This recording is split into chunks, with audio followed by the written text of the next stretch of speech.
Assalamualaikum küçük dostlar. Tövende sizlerge okup berdiğimiz Kök Ay resimli kitaplar mecmuasından İllik Kuçak. Bu kitapның avtori Claire Ferdman İngilizceden, resimni sızgıçı Tina McNaughton İngilizceden, tercüme kılgıçı Feride Mehmet.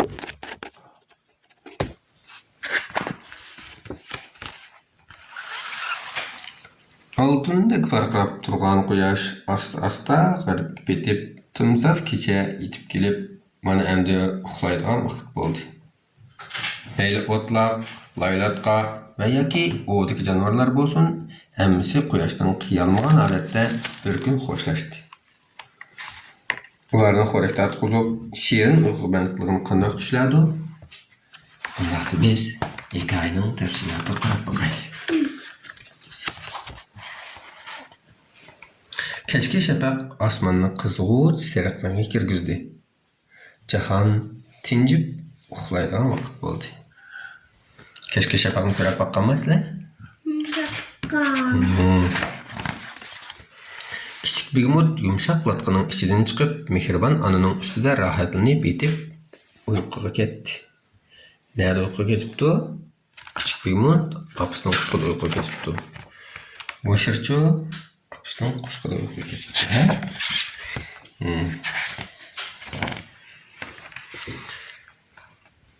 Xijilcan bökeller şamalda denizde dolgullab turgan quyuq otlaqda baharaman yöretti. Ular uzun bir gün bilen hoşlaşıp öylerge qaytışqa tayyorlandi.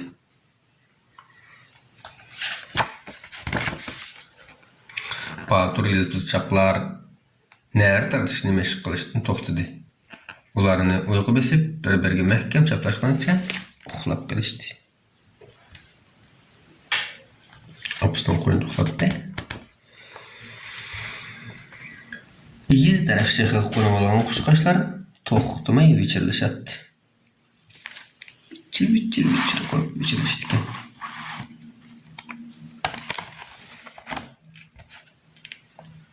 Kuşlarının uçurlaşları bara pesiyip etraftan tasdik çöktü. Ular uxlab qalğan idi. Uvudaki jayramu tügülüp yetip tikellik topqa o'xshab qaldı. Kirpikkan ama be? Jayra deb tarjima qilibdi buni. Kirpa. Uvudaki kirpimi shunama tügülüp yetip tikellik topqa o'xshab qaptı.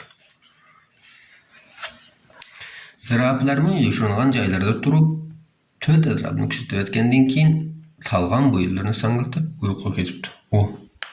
Bunda uyga turib uxlayotgan ziraap qaranglar. Ba'zimda ketib bolalar.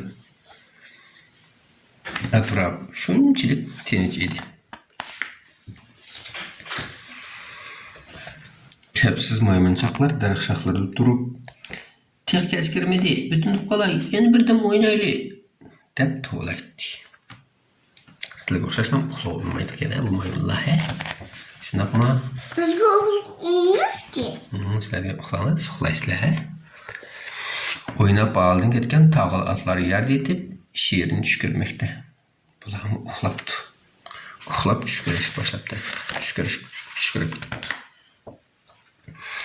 Pervaneler kanatlarını kırıp usuluk düşse şeperenler bulup pervaneken.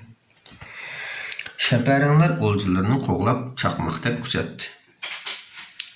Piller pes avazda ellerine kısığa konuşuvadı. Ama pilmi balları qoğuluşu başladı.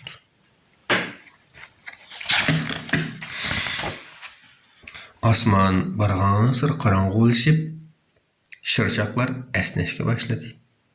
Ularni qattiq uyqu basqachqa boshlari gildingishib, ko'zlari asta yumildi. Sizlarning ko'zinglar yumilib ketibdi, uyqunglar kelibdi-da. Chaqnab turgan yulduzlar osmonni yo'ritib turadi. Illiq oyning nuri yer jahonni siypab o'tadi.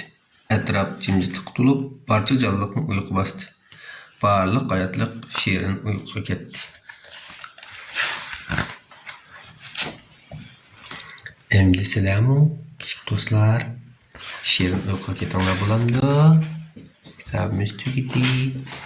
Yaxshi tush ko'ringlar. Allohga omonat.